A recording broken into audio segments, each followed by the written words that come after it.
ಎಲ್ಲರಿಗೂ ಈ ಬೆಳಗಿನ ಶುಭೋದಯ. ವೇದಿಕೆಯ ಮೇಲಿರುವ ಈ ಪ್ರತಿಷ್ಠಿತ ನೋಬಲ್ ಶಾಲೆಯ ಮುಖೋಪಾಧ್ಯಾಯಿನಿ ಅಥವಾ ಪ್ರಿನ್ಸಿಪಾಲ್ ಮೇಡಮ್ರವರೇ, ನಮ್ಮ ಪ್ರಚಲಿತ ಚಾರಿಟಬಲ್ ಟ್ರಸ್ಟ್ ಮಂಗಳೂರು ಹಾಗೂ ಬಾಲಿಕಾ ಜಾಗೃತಿ ಅಭಿಯಾನದ ಸಂಯೋಜಕರಾದ ಮೇಡಮ್ ಸಂಸಾದ್ ಮತ್ತು ಅವರ ಮಗಳಾದ ಪ್ರೀತಿಯ ಹನಿಶಾರವರೇ, ಈ ದಿನ ಹಾಜರಿರುವ ನಮ್ಮ JJB ಮೆಂಬರ್ ಸಚಿತಾ ಸದಾನಂದ್ ಮೇಡಮ್ರವರೇ, ನಮ್ಮ ಪ್ಯಾನಲ್ನ ವಕೀಲರಾದ ಮಾನಸ ಮೇಡಮ್ರವರೇ, PLV ಆದ ಹರ್ಷಿತಾರವರೇ, ಅದೇ ರೀತಿ ನನ್ನ ಆತ್ಮೀಯರೂ ಆದ ಮಹಿಳಾ ಮತ್ತು ಮಕ್ಕಳ ಅಭಿವೃದ್ಧಿ ಇಲಾಖೆಯ ಶ್ವೇತಾ ಮೇಡಮ್ರವರೇ, ಈ ಸಂಸ್ಥೆಯ ಅಧ್ಯಕ್ಷರು ಅಥವಾ ಒಂದು ಪದಾಧಿಕಾರಿಯ ಹುದ್ದೆಯನ್ನು ಹೊಂದಿರುವ ಶಾರಿಕ್ ಸರ್ ಅವರೇ, ಮತ್ತು ನಿಕಟ ಪೂರ್ವ ಕಾರ್ಪೊರೇಟರ್ ಕುಂಜತ್ ಬೈಲ್ ಸರ್ ಅವರೇ, ಮತ್ತು ಇಲ್ಲಿ ಹಾಜರಿರುವ ಈ ಶಾಲೆಯ ಎಲ್ಲ ಉಪಾಧ್ಯಾಯರೇ ಮತ್ತು ಬೋಧಕೇತರ ವರ್ಗದ ಮಿತ್ರರೇ, ಇಲ್ಲಿ ಹಾಜರಿರುವ ಮಾಧ್ಯಮದವರೇ ಮತ್ತು ಈ ದಿನದ MC ಮಾಡುತ್ತಿರುವ ಮೇಡಮ್ ಸವಿತಾರವರೇ, ಅದೇ ರೀತಿ ಅದಕ್ಕಿಂತ ಮುಖ್ಯ ನನ್ನ ಈ ವೇದಿಕೆಯ ಮುಂದಿರುವ ನನ್ನ ಪ್ರೀತಿಯ ಈ ನೋಬಲ್ ಶಾಲೆಯ ವಿದ್ಯಾರ್ಥಿನಿಯರೇ, ಎಲ್ಲರಿಗೂ ಇನ್ನೊಮ್ಮೆ ನಮಸ್ಕರಿಸುತ್ತಾ, ನಾನು ನಮ್ಮ ಹೆಣ್ಣು ಮಕ್ಕಳ ಬಗ್ಗೆ ಅಥವಾ ಬಾಲಿಕಾ ಜಾಗೃತಿ ಅಭಿಯಾನದ ಬಗ್ಗೆ ಹೇಳುವ ಮುಂಚೆ ಕೆಲವು ಮಾತುಗಳನ್ನು ನಮ್ಮ ಜಿಲ್ಲಾ ಕಾನೂನು ಸೇವೆಗಳ ಪ್ರಾಧಿಕಾರ ಡಿಸ್ಟ್ರಿಕ್ಟ್ ಲೀಗಲ್ ಸರ್ವಿಸಸ್ ಅಥಾರಿಟಿ ಬಗ್ಗೆ ಹೇಳಲಿಕ್ಕೆ ಇಷ್ಟಪಡ್ತೇನೆ. ಬಹಳಷ್ಟು ಜನರಿಗೆ ಇಂತಹ ಒಂದು ಅಥಾರಿಟಿ ಅಥವಾ ಒಂದು ನಮ್ಮ ಡಿಸ್ಟ್ರಿಕ್ಟ್ ಲೀಗಲ್ ಸರ್ವಿಸಸ್ ಅಥಾರಿಟಿ ಅನ್ನೋದು ನಮ್ಮ ಈ ಒಂದು ಜಿಲ್ಲೆಯಲ್ಲಿ ಅಥವಾ ತಾಲೂಕಿನಲ್ಲಿ ಕೆಲಸ ಮಾಡ್ತಾ ಇದೆ ಅಂತ ಬಹಳಷ್ಟು ಜನರಿಗೆ ಅರಿವು ಇಲ್ಲ. ಇದು ಒಂದು ಹೇಳಲಿಕ್ಕೆ ದುಃಖದಾಯಕ ಸಂಗತಿ. ಯಾಕೆಂತಂದರೆ ನಮ್ಮ ಜಿಲ್ಲಾ ಕಾನೂನು ಸೇವೆಗಳ ಪ್ರಾಧಿಕಾರ ಆಗಲಿ ಅಥವಾ ರಾಜ್ಯ ಕಾನೂನು ಸೇವೆಗಳ ಪ್ರಾಧಿಕಾರ, ರಾಷ್ಟ್ರೀಯ ಕಾನೂನು ಸೇವೆಗಳ ಪ್ರಾಧಿಕಾರ, ತಾಲೂಕು ಮಟ್ಟಕ್ಕೆ ಬಂದರೆ ತಾಲೂಕು ಕಾನೂನು ಸೇವೆಗಳ ಸಮಿತಿ, ಇಂತಹ ಹಲವಾರು ನಮ್ಮ ಅಥಾರಿಟಿಗಳು, ನಮ್ಮ ಈ ಕಾನೂನು ಸೇವಾ ಪ್ರಾಧಿಕಾರಗಳು ಇದ್ದು ಅವು ನಮ್ಮ ಜನರಿಗೆ, ನಮ್ಮ ದೇಶದ ಕಟ್ಟಕಡೆಯ ವ್ಯಕ್ತಿಯೂ ಕೂಡ ಅವರಿಗೆ ಜೀವನದಲ್ಲಿ ಬರುವಂತಹ ಏರುಪೇರುಗಳನ್ನು, ಅಡೆತಡೆಗಳನ್ನು ಹಿಂದಿಕ್ಕಿ ಮುಂದೆ ಹೋಗುವಂಥ, ಅಭಿವೃದ್ಧಿ ಹೊಂದುವಂತಹ ಒಂದು ನಾಲೆಡ್ಜ್, ಒಂದು ಅವೇರ್ನೆಸ್, ನಮಗೆ ಬೇಕಾದಂಥ ಕೆಲವಷ್ಟು ಕಾನೂನುಗಳು, ಬೇಸಿಕ್ ಕ್ಲಾಸ್, ಅದರ ಬಗ್ಗೆ ಅರಿವನ್ನು ಮೂಡಿಸುವಂತಹ ಒಂದು ಅತ್ಯಂತ ಪ್ರಮುಖವಾದ ಕಾರ್ಯ ನಮ್ಮ ಜಿಲ್ಲಾ ಕಾನೂನು ಸೇವೆಗಳ ಪ್ರಾಧಿಕಾರ ಅಥವಾ ತಾಲೂಕು ಕಾನೂನು ಸೇವೆಗಳ ಸಮಿತಿಗಳ ಮೇಲಿದೆ. ನಮ್ಮ ಈ ಮಕ್ಕಳೇ, ಒಂದು ಮಾತು ತಾವು ದಯವಿಟ್ಟು ನಿಮ್ಮ ಮನಸ್ಸಿನಲ್ಲಿ ಹಿಡಿದಿಟ್ಟುಕೊಳ್ಳಿ. ಕಾನೂನು ಸೇವೆಗಳ ಪ್ರಾಧಿಕಾರ ನಮ್ಮ ಜಿಲ್ಲಾ ನ್ಯಾಯಾಲಯದಲ್ಲಿದೆ, ತಾಲೂಕಿನಲ್ಲಿ ಪ್ರತಿ ನ್ಯಾಯಾಲಯದ ಆವರಣದಲ್ಲಿ ಕಾನೂನು ಸೇವಾ ಸಮಿತಿ ಅಂತ ಇದೆ. ಅದರ ಮುಖ್ಯ ಕಾರ್ಯ ನಿಮಗೆಲ್ಲ ಒಂದು ಕಾನೂನಿನ ಅರಿವನ್ನು, ನಮ್ಮ ದೇಶದ ಎಲ್ಲ ಜನರಿಗೆ ಕಾನೂನಿನ ಅರಿವನ್ನು ಮೂಡಿಸುವಂತಾಗಿದೆ. ಇಲ್ಲಿ ವಿಶೇಷವಾಗಿ ಹೇಳಬೇಕಂತಂದರೆ, ಈ ಬಾಲಿಕಾ ಜಾಗೃತಿ ಅಭಿಯಾನದ ಒಂದು ಉದ್ದೇಶ ನಮ್ಮ ಮಕ್ಕಳಿಗೆ, ನಮ್ಮ ಹೆಣ್ಣು ಮಕ್ಕಳಿಗೆ ಒಂದು ರಕ್ಷಣೆ, ಒಂದು ಅಭಿವೃದ್ಧಿಯ ಒಂದು ಪಥ ಮತ್ತು ಅವರು ಯಾವ ರೀತಿ ಬೆಳವಣಿಗೆ ಹೊಂದಬೇಕು, ಅಂದರೆ ಒಂದು ಸುರಕ್ಷಿತವಾದ ಜೀವನವನ್ನು ನಡೆಸಲಿಕ್ಕೆ ಅವರಿಗೆ ಯಾವುದರ ಅವಶ್ಯಕತೆ ಇದೆ, ಒಂದು ಆರೋಗ್ಯ ಆಗಲಿ, ಅವರಿಗೆ ಒಂದು ಮಾನಸಿಕ ಸ್ಥೈರ್ಯವಾಗಲಿ, ಅದನ್ನು ನೀಡುವಂತಹ ಒಂದು ಕಾರ್ಯ ಇದೇನು ಮಾಡ್ತಾ ಇದೆ, ಅದು ಒಂದು ನಮ್ಮ ಕಾನೂನು ಸೇವೆಗಳ ಪ್ರಾಧಿಕಾರದ ಒಂದು ಅವಿಭಾಜ್ಯ ಅಂಗ ಕೂಡ ಆಗಿದೆ. ನಾವು ಮಹಿಳೆಯರಿಗೆ ನಮ್ಮ ಜಿಲ್ಲಾ ಕಾನೂನು ಸೇವೆಗಳ ಪ್ರಾಧಿಕಾರದಲ್ಲಿ ವಿಶೇಷವಾಗಿ ಮಹಿಳೆಯರಿಗೆ ಉಚಿತ ಕಾನೂನಿನ ಅರಿವು ಮತ್ತು ನೆರವು ಅಂತಂದರೆ, ಇಲ್ಲಿ ಎಲ್ಲ ರೀತಿಯ ನಿಮ್ಮ ಯಾವುದೇ ಒಂದು ನ್ಯಾಯಾಲಯದ ಪ್ರಕರಣವನ್ನು ಹೂಡಬೇಕಾದಲ್ಲಿ ನಾವು ನಿಮಗೆ ಫ್ರೀಯಾಗಿ ವಕೀಲರನ್ನು ಉಚಿತ ಸೇವೆ, ಉಚಿತ ಕಾನೂನಿನ ಸೇವೆ ಅಂತಂದರೆ ಉಚಿತವಾಗಿ ವಕೀಲರನ್ನು ನೇಮಿಸಿಕೊಡ್ತೇವೆ. ನಮ್ಮ ಹೆಣ್ಣು ಮಕ್ಕಳಿಗೆ ಮತ್ತು ಅಪ್ರಾಪ್ತ ವಯಸ್ಕರು, ಅದರಲ್ಲಿ ಗಂಡು ಮಕ್ಕಳು ಕೂಡ ಸೇರ್ತಾರೆ, ಅವರಿಗೆಲ್ಲ ನಾವು ಅವರು ಯಾವುದೇ ಸ್ತರದಲ್ಲಿರಲಿ, ಅವರ ಆರ್ಥಿಕ ಸಾಮರ್ಥ್ಯ ಎಷ್ಟೇ ಇರಲಿ, ಅವ್ರಿಗೆಲ್ಲ ಉಚಿತವಾಗಿ ಕಾನೂನಿನ ಅರಿವು ಮತ್ತು ನೆರವನ್ನು ನಮ್ಮ ಒಂದು ಕಾನೂನು ಸೇವೆಗಳ ಪ್ರಾಧಿಕಾರದಿಂದ ನೀಡ್ತಾ ಬಂದಿದ್ದೇವೆ. ಅದನ್ನು ತಾವೆಲ್ಲರೂ ತಿಳ್ಕೊಂಡು ಇಂಥ ಒಂದು ಪ್ರಾಧಿಕಾರ ಇದೆ ಅಂತ ಹೇಳಿ ನಿಮ್ಮ ಮನೆಗಳಲ್ಲಿ ನಿಮ್ಮ ತಂದೆ ತಾಯಿಗಳಿಗೆ, ನಿಮ್ಮ ಪೋಷಕರಿಗೆ, ನಿಮ್ಮ ನೆರೆಹೊರೆಯವರಿಗೆ ಈ ಮೂಲಕ ತಿಳಿಸಬೇಕು ಅಂತ ಹೇಳಿ ನಾನು ಈ ವೇದಿಕೆಯಿಂದ ತಮಗೆಲ್ಲ ಒಂದು ವಿನಂತಿ ಮಾಡಿಕೊಳ್ತಾ ಇದ್ದೇನೆ. ಅದೇ ರೀತಿ ನಮ್ಮ ಬಾಲಿಕಾ ಜಾಗೃತಿ ಅಭಿಯಾನಕ್ಕೆ ಬಂದ್ವಿ ಅಂತ ಅಂದರೆ ನಮಗೆಲ್ಲರಿಗೂ ತಿಳಿದಿರೋ ಹಾಗೆ ಹೆಣ್ಣೊಂದು ಕಲಿತರೆ ಶಾಲೆಯೊಂದು ತೆರೆದಂತೆ ಅಥವಾ ಒಂದು ಸಮಾಜ ಬೆಳಗಿದಂತೆ ಅಂತ ಹೇಳಿ ನಾವೆಲ್ಲ ಕೇಳ್ತಾ ಬಂದಿದ್ದೇವೆ. ನೀವು ಕೇಳಿದ್ದೀರಿ ಅಂತ ಹೇಳಿ ನಾನು ತಿಳಿದುಕೊಳ್ತೇನೆ. ಹೆಣ್ಣೊಂದು ಕಲಿತರೆ ಶಾಲೆಯೊಂದು ತೆರೆದಂತೆ ಅಂತ. ಅದಕ್ಕೆ ಉದಾಹರಣೆಯಾಗಿ ನಮ್ಮಲ್ಲಿ ನೀವು ನೋಡಿರಬಹುದು, ಬಹಳಷ್ಟು ಜನ ಮಹಿಳಾ ಶಿಕ್ಷಕಿಯರೇ ಎಲ್ಲೆಡೆಯೂ ಕಾಣಿಸ್ತಾರೆ. ಯಾಕಂದರೆ ಅವರಿಗೆ ಒಂದು ಮಾತೃ ಹೃದಯ ಅನ್ನೋದು ಇರ್ತದೆ. ಹೆಣ್ಣು ಮಕ್ಕಳಿಗೆ ಅವರು ತಾವು ಕಲಿತಿದ್ದನ್ನು ಬೇರೆಯವ್ರಿಗೂ ಕಲಿಸ್ತಾರೆ. ತಾವು ಏನು ಒಂದು ವಿದ್ಯಾಭ್ಯಾಸವನ್ನು, ಒಂದು ಅರಿವನ್ನು ಪಡ್ಕೊಂಡಿರ್ತಾರೆ, ಇತರೆಯವರಿಗೂ ಕೂಡ ಹಂಚ್ತಾರೆ. ಆಗ ಒಂದು ಫ್ಯಾಮಿಲಿ ಬೆಳೀತದೆ.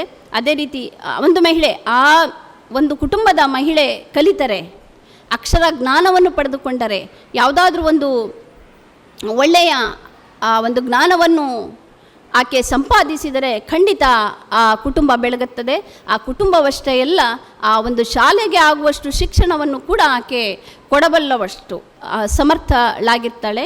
ಇದು ನಮ್ಮ ಈ ಹೆಣ್ಣು ಮಕ್ಕಳ ಒಂದು ವಿಶೇಷವಾದ ಗುಣವನ್ನು ನಾವು ಅರ್ಥಕೊಳ್ಬೇಕು.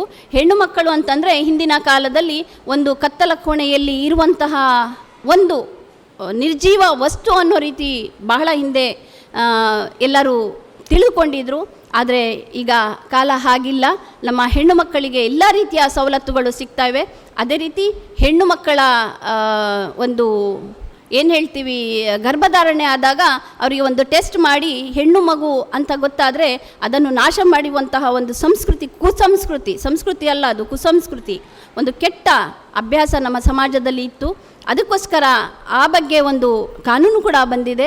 ಗರ್ಭಧಾರಣೆಯಲ್ಲಿ ಹೆಣ್ಣು ಮಗು ಅಂತಾದರೆ ಗರ್ಭಪಾತ್ರ ಮಾಡಿಸಿದರೆ ಅದಕ್ಕೆ ಬಹಳಷ್ಟು ಕಠಿಣವಾದ ಶಿಕ್ಷೆ ಇದೆ.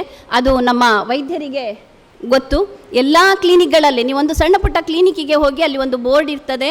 ಇಲ್ಲಿ ಗರ್ಭವನ್ನು ಅಂದರೆ ತಾಯಿಯ ಹೊಟ್ಟೆಯಲ್ಲಿ ಎಂಥ ಮಗು ಇದೆ ಅಂತ ಹೇಳಿ ಅಲ್ಲಿ ಪರೀಕ್ಷೆ ಮಾಡಿ ನಾವು ಹೇಳುವುದಿಲ್ಲ. ಅದು ಶಿಕ್ಷಾರ್ಹ ಅಪರಾಧ ಅಂತ ಹೇಳಿ ಬರೆದಿರ್ತಾರೆ. ಗೊತ್ತಿದೆಯಾ ನಿಮಗೆ? ಕ್ಲಿನಿಕ್ಗಳಿಗೆ ಹೋಗಿ ನೋಡಿ, ಆ್ಯಂಟಿನ್ಯಾಟಲ್ ಟೆಸ್ಟ್ ನಾವು ಮಾಡುವುದಿಲ್ಲ ಅಂತ ಹೇಳಿ ಒಂದು ಬೋರ್ಡ್ ಇರ್ತದೆ. ಅದರ ಅರ್ಥ ಏನು? ಮಾಡಿದರೆ ಅದು ಶಿಕ್ಷೆ ಅಂತ ಕೂಡ ಇರ್ತದೆ. ಅಂದರೆ ಈಗ ಯಾರಾದರೂ ಗಂಡು ಮಗು ಅಂತ ಹೇಳಿದರೆ ಗರ್ಭಪಾತ ಮಾಡಿಸುವುದಿಲ್ಲ, ಅಬಾರ್ಷನ್ ಮಾಡಿಸುವುದಿಲ್ಲ. ಹೆಣ್ಣು ಮಗು ಅಂತ ತಿಳಿದರೆ ಮಾಡಿಸ್ತಾ ಇದ್ರು. ಅದನ್ನು ಇದರ ಹಿಂದಿನ ಉದ್ದೇಶ ನಿಮಗೆ ಗೊತ್ತಾಗ್ತಾ ಇದೆಯಾ? ನಮ್ಮ ಹೆಣ್ಣು ಮಕ್ಕಳನ್ನು ಉಳಿಸುವ, ಆಕೆಗೂ ಕೂಡ ಒಂದು ಹುಟ್ಟನ್ನು, ಜನ್ಮವನ್ನು ಪಡೆಯುವ ಹಕ್ಕಿದೆ ಹೆಣ್ಣು ಮಕ್ಕಳಿಗೆ. ಅವರ ಜನ್ಮದಾತ ಹಕ್ಕನ್ನು ನೀವು ಕಸಿದುಕೊಳ್ಳಬೇಡಿ. ಕಸಿದುಕೊಂಡ್ರೆ ಅದು ಶಿಕ್ಷಾರ್ಹ ಅಪರಾಧ ಅನ್ನೋದು ಆ ಬೋರ್ಡ್ನ ಒಂದು ಸಂಕೇತವಾಗಿದೆ. ಅದಕ್ಕೆ ಕಾನೂನುಗಳು ಇವೆ. ಆದರೂ ಕೂಡ ಬಹಳಷ್ಟು ಕಡೆ ಇಂತಹ ನಮ್ಮ ದಕ್ಷಿಣ ಕನ್ನಡದಲ್ಲಿ ಕಡಿಮೆ ಅಂತ ನಾನು ಅಂದ್ಕೊಳ್ತೇನೆ. ಆದರೂ ಮೇಡಮ್ ನಮ್ಮ ಹರ್ಷಿತಾರವರು ಹೇಳ್ತಾ ಇರ್ತಾರೆ, ಭಾಳಷ್ಟು ಕಡೆ ಈ ರೀತಿಯ ಅನೈತಿಕ ಕಾರ್ಯಗಳು ನಡೀತಾ ಇವೆ ಮೇಡಮ್. ಕೆಲವು ಕ್ಲಿನಿಕ್ಗಳು, ಕೆಲವು ಆಸ್ಪತ್ರೆಗಳು ಇಂತಹ ಟೆಸ್ಟ್ಗಳನ್ನು ಮಾಡಿ ಹೆಣ್ಣು ಮಕ್ಕಳ ಜೀವನವನ್ನು ಹರಣ ಮಾಡುವಂತಹ ಒಂದು ಉದ್ಯೋಗ ನಡೀತಾ ಇದೆ, ಅಕ್ರಮವಾದ ದಂಧೆ ನಡೀತಾ ಇದೆ ಅಂತ ನನ್ನ ಗಮನಕ್ಕೆ ತಂದಿದ್ದಾರೆ. ಅದರ ಬಗ್ಗೆ ನಾವು ಮುಂದಿನ ವರ್ಷಗಳಲ್ಲಿ ಖಂಡಿತ ಗಮನ ಹರಿಸಿ ಸಂಬಂಧಪಟ್ಟವರ ವಿರುದ್ಧ ಒಂದು ಕಾನೂನು ಕ್ರಮವನ್ನು ಜರುಗಿಸುವ ಒಂದು ಕಾರ್ಯವನ್ನು ಮಾಡುವವರಿದ್ದೇವೆ. ಅದಕ್ಕೆ ನಾನು ಹೇಳ್ತಾ ಇದ್ದೇನೆ, ಹೆಣ್ಣು ಮಕ್ಕಳಿಗೆ ಜನ್ಮಿಸುವ ಹಕ್ಕು ಅಲ್ಲಿಂದ ಶುರುವಾಗ್ತದೆ. ಅವರಿಗೆ ರಕ್ಷಣೆ ಯಾವ ರೀತಿ ಕೊಡಬೇಕು, ಬಾಲಿಕಾ ಜಾಗೃತಿ ಅಭಿಯಾನ ಅಂತಂದರೆ ನಿಮಗೆ ಆ ಜಾಗೃತಿ ಮೂಡಿಸುವಂಥದ್ದು ಅಂತಂದರೆ ಇಂತಹ ಮಗುವಿನ ಒಂದು ಜನ್ಮಕ್ಕೆ ಆಕೆಗೆ ಎಲ್ಲ ರೀತಿಯ ಹಕ್ಕಿದೆ. ಅದೇ ರೀತಿ ಬೆಳವಣಿಗೆ ಹಕ್ಕು, ಮಗುವನ್ನು ಎಲ್ಲ ಮಕ್ಕಳಂತೆ. ಹಿಂದಿನ ಕಾಲದಲ್ಲಿ ಗಂಡು ಮಕ್ಕಳಿಗೆ ಒಂದು ರೀತಿ, ಹೆಣ್ಣು ಮಕ್ಕಳಿಗೆ ಒಂದು ರೀತಿ. ಗಂಡು ಮಕ್ಕಳು ತಿಂದು ಉಳಿದಿದ್ದನ್ನು ಹೆಣ್ಣು ಮಕ್ಕಳಿಗೆ ಕೊಡ್ತಾಯಿದ್ರು. ನಾನು ನೋಡಿದಂತೆ ಒಂದು ಮುದ್ದೆ ಮಾಡಿದರೆ, ಚಪಾತಿ ಮಾಡಿದರೆ ಫಸ್ಟ್ ಚಪಾತಿ ಮಗು ಕೊಡ್ತಾ ಇರಲಿಲ್ಲ, ಗಂಡು ಮಕ್ಕಳಿಗೆ ಕೊಡ್ತಾ ಇರಲಿಲ್ಲ. ಯಾಕಂದರೆ ಅದು ಅರ್ಧಂಬರ್ಧ ಸುಟ್ಟಿರ್ತದೆ, ಸರಿಯಾಗಿ ಸುಟ್ಟಿರೋದಿಲ್ಲ. ಆತ ತಿಂದರೆ ಆತನ ಆರೋಗ್ಯಕ್ಕೆ ಮಾರಕ. ಆದರೆ ಹೆಣ್ಮಕ್ಳು ತಿನ್ಬಹುದು. ಇದು ಸರಿನಾ? ಇಲ್ಲ ಅಲ್ಲ. ಅದೇ ರೀತಿ ಮುದ್ದೆ ಮಾಡಿದ್ರೆ, ಮುದ್ದೆ ಅಂತ ಗೊತ್ತಾ ನಿಮಗೆ? ರಾಗಿ ಮುದ್ದೆ ಮಾಡ್ತಾಯಿದ್ರು. ರಾಗಿ ಮುದ್ದೆ ಮಾಡಿದ್ರೆ ಮೊದಲದೆಲ್ಲ ಗಂಡು ಮಕ್ಕಳಿಗೆ, ಕೊನೆಯಲ್ಲಿ ಉಳಿತದಲ್ಲ ಅದು ಹೆಣ್ಮಕ್ಳಿಗೆ. ಇದು ಸಹ ಒಂದು ಹೆಣ್ಣು ಮಕ್ಕಳನ್ನು ಒಂದು ಕೂಪಕ್ಕೆ ದೂಡುವಂತಹ ಕಾರ್ಯವಾಗಿತ್ತು. ಈಗ ಸ್ವಲ್ಪ ಮಟ್ಟಿಗೆ ಹೇಳಬೇಕಂತಂದರೆ ತಂದೆ ತಾಯಿಯಲ್ಲೂ ಕೂಡ ಒಂದು ಅರಿವು ಮೂಡಿದೆ. ಇದರ ಬಗ್ಗೆ ಹೇಳಬೇಕು ಅಂತಂದರೆ, ಈಗ ನಾವು ನಮ್ಮ ಹೆಣ್ಣು ಮಕ್ಕಳು ಎಲ್ಲ ಕಡೆಗಳಲ್ಲಿ, ಎಲ್ಲ ಕ್ಷೇತ್ರಗಳಲ್ಲಿ ಸಾಧನೆಯನ್ನು ಮಾಡ್ತಾ ಇದ್ದಾರೆ. ಅಂತಹ ಸಾಧನೆಯನ್ನು ನೀವು ಮಾಡಬೇಕು.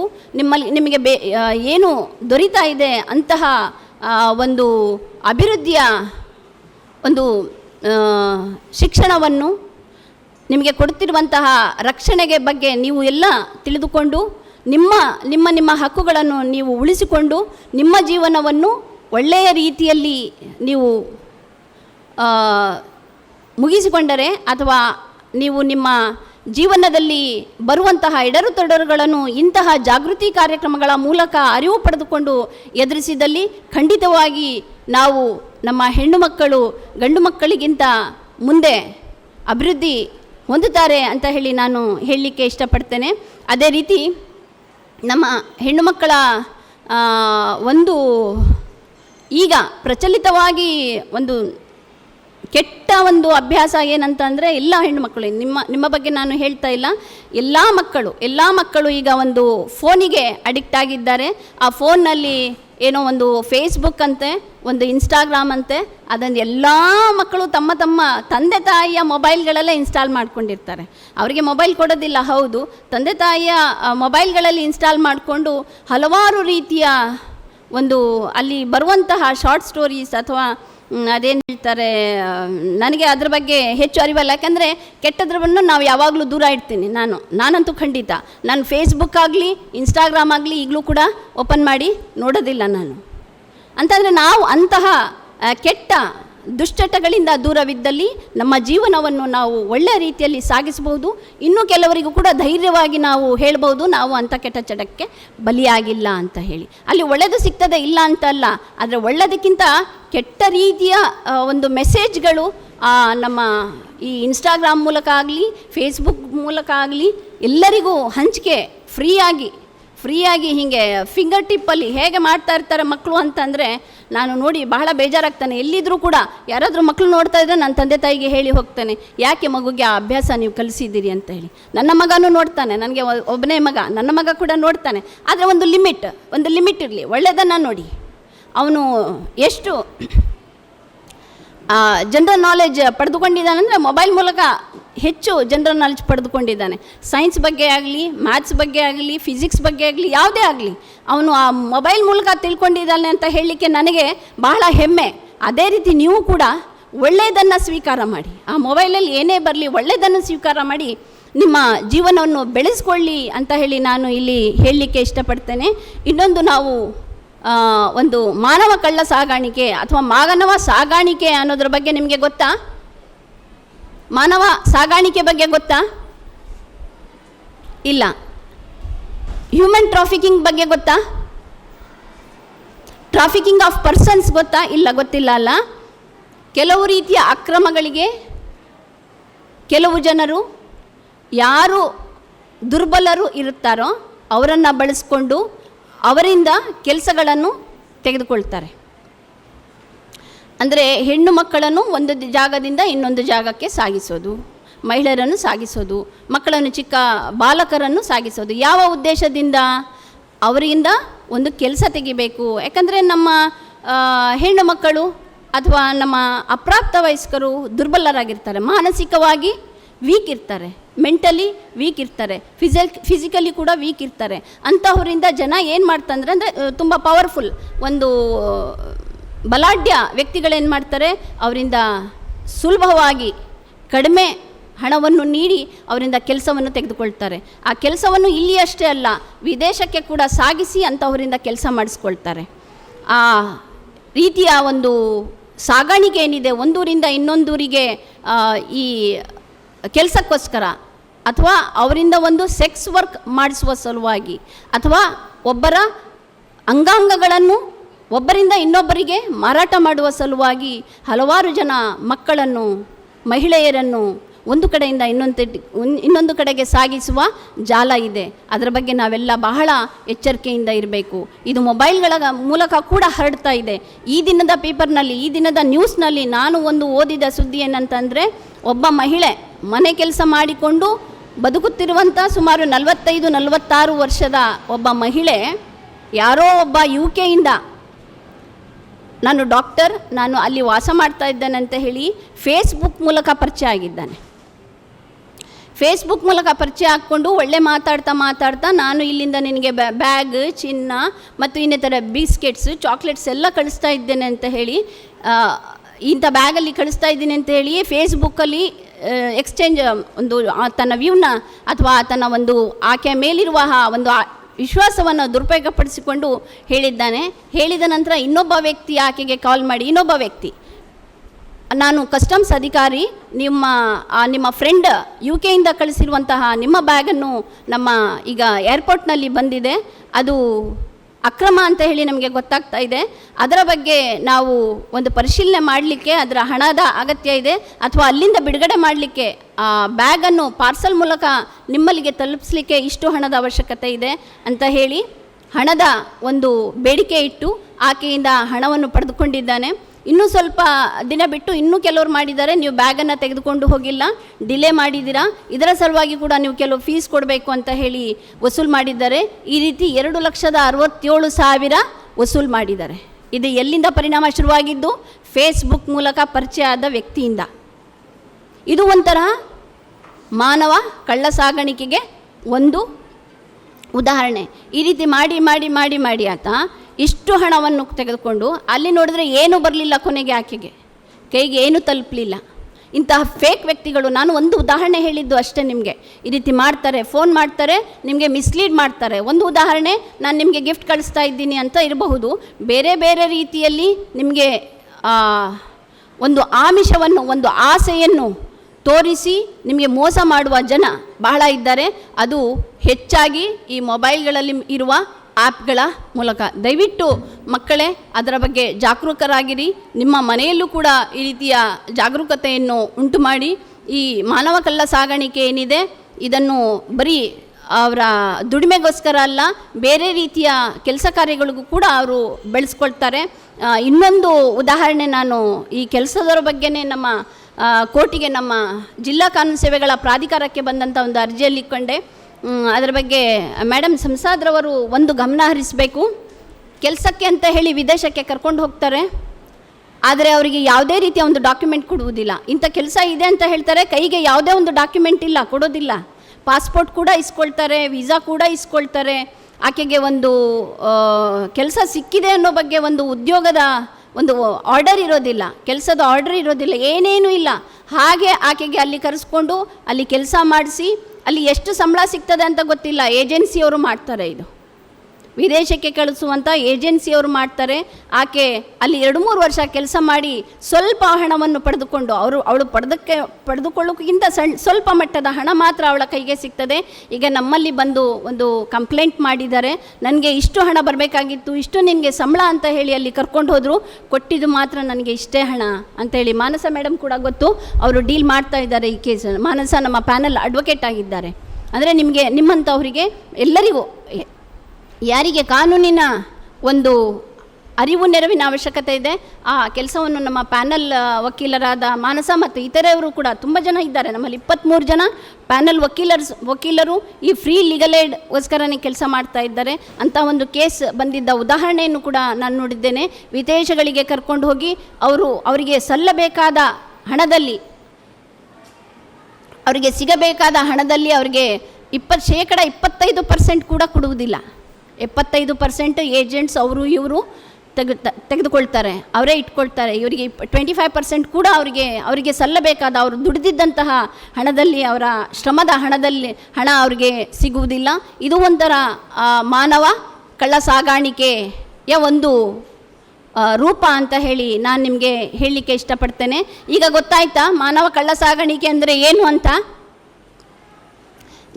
ಜನರನ್ನು, ದುರ್ಬಲ ವ್ಯಕ್ತಿಗಳನ್ನು, ಮಹಿಳೆಯರನ್ನು, ಮಕ್ಕಳನ್ನು ಒಂದು ಕಡೆಯಿಂದ ಇನ್ನೊಂದು ಕಡೆಗೆ ಸಾಗಿಸಿ ಅಥವಾ ಕೆಲಸಕ್ಕೆ ನೇಮಿಸಿಕೊಂಡು ಅವರಿಗೆ ಸಲ್ಲಬೇಕಾದ ಹಣವನ್ನು ಕೊಡುವುದಿಲ್ಲ, ಸ್ವಲ್ಪ ಮಟ್ಟಿಗಿನ ಹಣವನ್ನು ಅವರಿಗೆ ಕೊಟ್ಟು ಇನ್ನು ಬಾಕಿದೆಲ್ಲ ಇಂತಹ ಒಂದು ಪವರ್ಫುಲ್ ಪ್ಲೇಸ್ನಲ್ಲಿ ಇರುವಂತಹ ಒಂದು ಬಲಾಢ್ಯ ಸ್ಥಾನದಲ್ಲಿರುವಂತಹ ವ್ಯಕ್ತಿಗಳು ಕಬಳಿಸ್ತಾರೆ. ಅಂಥದ್ದೆಲ್ಲವನ್ನು ನಾವು ತಿಳಿದುಕೊಳ್ಳಬೇಕು, ಅದರ ಅರಿವನ್ನು ಹೊಂದಬೇಕು ಮತ್ತು ಅದರಿಂದ ನಾವೆಲ್ಲ ಹೊರಬರಬೇಕು. ಇಂತಹ ಜಾಗೃತಿಗಳ ಮೂಲಕ ಮಕ್ಕಳಿಗೆ ನಾವೆಲ್ಲ ಇದನ್ನು ತಿಳಿಸಬೇಕು. ನೀವು ಕೂಡ ತಿಳಿದುಕೊಂಡು ಬೇರೆಯವರು ಕೂಡ ಇದರ ಒಂದು ಅನುಭವವನ್ನು ಹಂಚಿಕೆ ಮಾಡಬೇಕು. ಮೇಡಮ್ ಹನೀಶಾರವರು ಈಗ 10-11 ಪ್ರೋಗ್ರಾಮ್ಗಳನ್ನು ನಮ್ಮ ಬಾಲಕಿಯರ ಬಗ್ಗೆನೇ ಮಾಡಿದ್ದಾರೆ, ಜಾಗೃತಿಗಳ ಬಗ್ಗೆ ಮಾಡಿದ್ದಾರೆ. ಇಂತಹ ಹಲವಾರು ಕಾರ್ಯಕ್ರಮಗಳು ನಮ್ಮ ಹಲವಾರು ಸಮಾಜಮುಖಿ ವ್ಯಕ್ತಿಗಳು ಮಾಡುವಂತಾಗಲಿ ಮತ್ತು ಎಲ್ಲರಿಗೂ ಇದರ ಅರಿವು ಸಿಗಲಿ, ಪ್ರಯೋಜನ ಸಿಗಲಿ. ಮತ್ತು ನೋಬಲ್ ಸ್ಕೂಲ್ನವರು ಈ ದಿನ ಈ ಪ್ರೋಗ್ರಾಮನ್ನು ಹಮ್ಮಿಕೊಂಡಿದ್ದಾರೆ. ಅವ್ರಿಗೂ ಕೂಡ ಈ ಪ್ರೋಗ್ರಾಮ್ ಹಮ್ಮಿಕೊಳ್ಳಲಿಕ್ಕೆ ಅವಕಾಶ ಮಾಡಿಕೊಟ್ಟಿದ್ದಕ್ಕೆ ಮತ್ತು ತಾವೆಲ್ಲರೂ ಇಲ್ಲಿ ಹಾಜರಿದ್ದು ಈ ಕಾರ್ಯಕ್ರಮದ ಅಥವಾ ಈ ಜಾಗೃತಿಯ ಬಗ್ಗೆ ತಿಳಿದುಕೊಂಡು ಶಿಕ್ಷಿತರಾಗಿ ಎಂದು ವಿನಂತಿಸುತ್ತಾ ನಾನು ನನ್ನ ಒಂದೆರಡು ಮಾತುಗಳನ್ನು ಮುಗಿಸ್ತೇನೆ. ಎಲ್ಲರಿಗೂ ನಮಸ್ಕಾರ. ಜೈ ಹಿಂದ್, ಜೈ ಕರ್ನಾಟಕ.